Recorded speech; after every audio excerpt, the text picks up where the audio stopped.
غریب و سادہ و رنگین ہے داستان حرم، نہایت اس کی حسین ابتدا ہے اسماعیل۔ حضرت امام حسین علیہ السلام اور ان کے خاندان کی قربانیوں کی یاد میں پورا عالم اسلام غمگین۔ نواسۂ رسول نے تیروں اور نیزوں کی بوچھاڑ میں کلمہ حق بلند کیا، رہتی دنیا تک دین اسلام کو زندہ و جاوید کر دیا۔ یوم عاشور پر ملک بھر میں جلوس اور مجالس، عزادار کی نوحہ خوانی اور سلام۔ ملک بھر میں سیکیورٹی کے سخت انتظامات، سی سی ٹی وی کیمروں سے نگرانی کی گئی۔ شام ڈھلتے ہی شام غریباں کی مجالس برپا کی گئیں۔ مجالس میں امام علی مقام کی لازوال قربانیوں کا ذکر۔ شاہ است حسین، بادشاہ است حسین، دین است حسین، دین پناہ است حسین۔ کراچی میں شہدائے کربلا کے غد میں عزاداروں کا ماتم۔ 10 محرم الحرام کا مرکزی جلوس نشتر پارک سے برآمد ہوا۔ جلوس مقررہ راستوں سے ہوتا ہوا حسینیہ ایرانیہ کھاردار پہنچ کر ختم ہوا۔ عزادار امام حسین کی عظیم قربانی کو پرسا دیتے رہے۔ صدیاں حسین کی ہیں، زمانہ حسین کا۔ لاہور میں گزشتہ شب نثار حویلی سے برآمد ہونے والا مرکزی جلوس ساری رات اور پورا دن چلتا رہا۔ عزاداروں کی ماتم داری، نوحہ خوانی، یوم عاشور کا مرکزی جلوس اور زیارتیں، کربلا گاہ میں شام۔ صدقے خلیل بھی ہے عشق، صبر حسین بھی ہے عشق۔ راولپنڈی کا مرکزی جلوس امام بارگاہ کرنل مقبول پر ختم ہوا۔ کوئٹہ میں عاشورہ کا جلوس عملدار روڈ سے نکالا گیا۔ ملتان، فیصل آباد، گجرانوالہ، گجرات میں عاشورہ کے جلوس، سندھ اور کے پی بھر میں ماتمی مجالس اور جلوس نکالے گئے۔ روہڑی میں تاریخی روایتی جلوس بھی اختتام پذیر ہو گیا۔ حسین ابن حیدر پر لاکھوں سلام۔ جھنگ میں محلہ دبکرہ میں تاریخی تعزیہ نکالا گیا۔ بعد میں 6 تعزیے بلاکشاہ پہنچے۔ عزاداروں کی سینہ کوبی اور نوحہ خوانی۔ چنیوٹ میں کربلا کے 72 شہداء کی یاد میں شبیہ تابوت برآمد ہوئی۔ شبیہات کا جلوس ترکھانہ میدان میں ختم ہوا۔ کربلا معلیٰ میں عاشقان نواسۂ رسول صلی اللہ علیہ وآلہ وسلم کا عظیم اجتماع، لاکھوں عزاداروں کی شرکت۔ روزہ امام حسین علیہ السلام پر حاضری، آنکھیں غم حسین اور ان کے رفقا کی یاد میں پرنم۔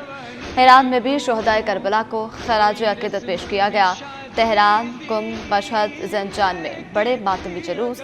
تہران کے انقلاب اسکوائر پر عزاداری، صدر مسعود پزشکیان بھی شریک ہوئے۔ غم حسین میں فضا سوگوار، ہر آنکھ اشک بار۔ دنیا کے مختلف ملکوں میں یوم عاشور منایا گیا۔ امریکہ، برطانیہ اور یورپ بھر میں مجالس، روایتی ماتمی جلوس برآمد ہوئے۔ بحرین اور روس کے جنوبی علاقوں میں شہداء کربلا کو خراج عقیدت پیش کیا گیا۔ سری نگر اور کارگل میں بھی ماتمی جلوس نکالے گئے۔ امام بارگاہ ایبٹ روڈ گلستان زہرا میں مجلس عزا، علامہ علی حسین مدنی نے مصائب و فضائل اہل بیت بیان کیے۔ ظہرین کے بعد خلیفہ امام بارگاہ شبیع الحسن نے خاک کربلا سے بنی تسبیح کی زیارت کروائی۔ عزاداروں کی آنکھیں نم۔ واقعہ کربلا محض تاریخی سانحہ نہیں، ایک دائمی پیغام ہے۔ صدر مملکت آصف علی زرداری کا پیغام۔ وزیر اعظم شہباز شریف نے کہا، حضرت امام حسین علیہ السلام نے ثابت کیا کہ حق و صداقت کے لیے قربانی باطل کے سامنے سر تسلیم خم کرنے سے افضل ہے۔ وزیر اعلیٰ پنجاب مریم نواز کا شہداء کربلا کے عظیم الشان قربانیوں کو سلام۔ کہا، واقعہ کربلا انسانیت کے لیے انصاف کی راہ پر چلنے کی تحریک ہے۔ وزیر داخلہ محسن نقوی کا شہداء کربلا کو خراج عقیدت۔ کہا، یوم عاشور حق، صبر اور قربانی کا عظیم دن ہے۔ شہداء کربلا نے ظلم کے سامنے سر نہ چکا کر دین اسلام کو حیات نو بخشی۔ حضرت امام حسین اور ان کے رفقا کی قربانیاں رہتی دنیا تک مشعل راہ ہیں۔ نواسۂ رسول صلی اللہ علیہ وآلہ وسلم کی قربانی ظلم و جبر کے خلاف ڈٹ جانے کا درس دیتی ہے۔ وزیر دفاع خواجہ آصف نے کہا ہے کہ یوم عاشور اسلامی تاریخ کا عظیم باب ہے۔ فلسطینی عوام کی مسلسل قربانیاں کربلا کی یاد تازہ کر رہی ہیں۔ اللہ تعالیٰ دنیا بھر کے مظلوم مسلمانوں کو آزادی عطا فرمائے اور فلسطینی اور لبنانی عوام کو سرخرو کرے۔ وزیر اعلیٰ سندھ کا کراچی میں یوم عاشور کے مرکزی جلوس کا دورہ۔ مراد علی شاہ نے سیکیورٹی انتظامات کا جائزہ لیا۔ کہا، سندھ بھر میں 1600 سے زائد جلوس نکلتے ہیں۔ سیکیورٹی کے فول پروف انتظامات کیے گئے۔ پولیس اور رینجرز کے 60,000 اہلکار سیکیورٹی کے لیے تعینات ہیں۔ امن برقرار رکھنا سب کی ذمہ داری ہے۔ واقعہ کربلا ہمیں صبر، استقامت اور قربانی کا درس دیتا ہے۔ پنجاب حکومت نے محرم الحرام کے لیے بہترین انتظامات کیے۔ سینئر وزیر مریم اورنگزیب کی میڈیا سے گفتگو۔ کہا، 50,000 کیمروں کے ذریعے جلوسوں کی نگرانی کی گئی۔ تمام حکومتی ادارے مکمل چوکس ہیں۔ جعلی خبر پر وفاقی وزیر اطلاعات کا سخت احتجاج، باضابطہ شکایت درج، غیر ملکی نشریاتی ادارے کی رپورٹ بے بنیاد اور غیر مصدقہ تھی۔ وزارت کا کہنا ہے کہ رپورٹ میں سرکاری موقف کو نظر انداز کیا گیا، جبکہ آزاد کشمیر حکومت بھی ان دعووں کو مسترد کر چکی ہے۔ وینزویلا میں قیامت خیز زلزلوں سے تباہی، ہلاکتوں کی تعداد 589 سے تجاوز کر گئی، 4300 زخمی، کراکس کے کئی عمارتیں منہدم، سینکڑوں افراد کے ملبے تلے دبے ہونے کا خدشہ۔ امریکی جیولوجیکل سروے کے مطابق اموات کی تعداد 1 لاکھ تک پہنچ سکتی ہے۔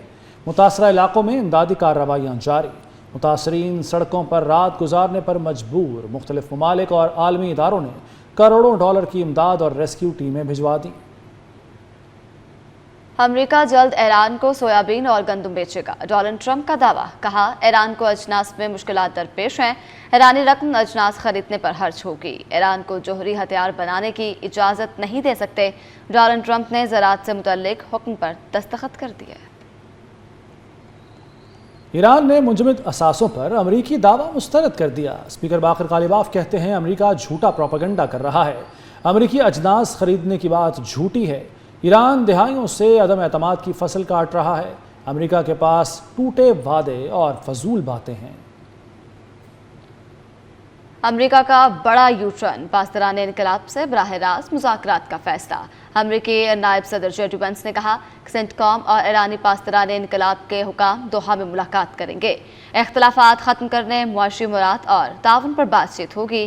امارات نے ایران کے ساتھ ایسے نئے رابطے قائم کیے جو پہلے نہ تھے۔ امریکا ایران امن معاہدے پر بڑا break through, international atomic energy agency کے سربراہ رافیل گروسی کا بڑا اعلان، کہا IAEA کے معائنہ کاروں کو جلد ایران کی جوہری تنصیبات تک رسائی مل جائے گی، معاہدے پر عمل درآمد کے لیے معائنہ لازمی ہے، بہت جلد ٹیمیں ایران پہنچیں گی۔ امریکی سپریم کورٹ کا ڈونلڈ ٹرمپ کے حق میں تاریخی فیصلہ، مائیگرنٹس کو نکالنے اور داخلے سے روکنے کا مکمل اختیار دے دیا۔ ہیٹی اور شام کے ہزاروں پناہ گزینوں کا قانونی درجہ ختم کرنے کی بھی اجازت مل گئی۔ 9 میں سے 6 ججز نے ٹرمپ انتظامیہ کے حق میں فیصلہ دیا۔ شدید گرمی نے یورپ کو جھلسا دیا، شدید ہیٹ ویو سے اموات کی تعداد 264 تک جا پہنچی، اسپین میں 212 اور فرانس میں 52 افراد ہلاک۔ فرانس میں 2 ایٹمی ری ایکٹرز بھی بند ہو گئے۔ برطانیہ کے اسپتالوں میں کولنگ سسٹم بیٹھ گیا، آلات فیل ہونے سے آپریشنز اور سکینز ملتوی۔ لاہور کا موسم بدل گیا، کہیں تیز کہیں ہلکی بارش، ٹاؤن شپ، پیکو روڈ، کوٹ لکھپت میں بادل کھل کر برسے، Quaid Azam industrial estate, green town اور ملائکہ علاقوں میں بھی رمجم۔ بارش کے بعد شہر کا موسم خوشگوار۔ چین کے دارالحکومت بیجنگ میں ایک چھوٹا طیارہ 109 منزلہ ٹاور سے ٹکرا گیا۔ واقعے کے فوراً بعد ریسکیو ٹیمیں، پولیس اور ایمبولینسیں موقع پر پہنچ گئیں، جبکہ عمارت میں موجود افراد کو بحفاظت باہر نکال لیا گیا۔ فیفا ورلڈ کپ میں بڑا اپسٹ، ایکواڈور نے جرمنی کو 2-1 سے ہرا کر ناک آؤٹ راؤنڈ کے لیے کوالیفائی کر لیا۔ ترکیہ نے امریکہ کو 3-2 سے شکست دی۔ آسٹریلیا اور پیراگوئے کا میچ برابر رہا۔